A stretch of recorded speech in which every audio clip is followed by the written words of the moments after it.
Donald Trump का गुरूर जलाने के लिए पहला हमला हो चुका है।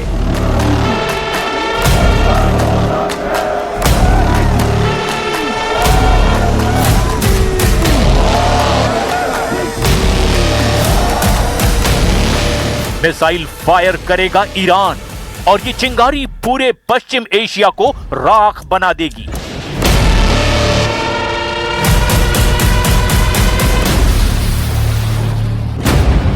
हमला इजराइल पर होगा, अमेरिकी अड्डों पर होगा।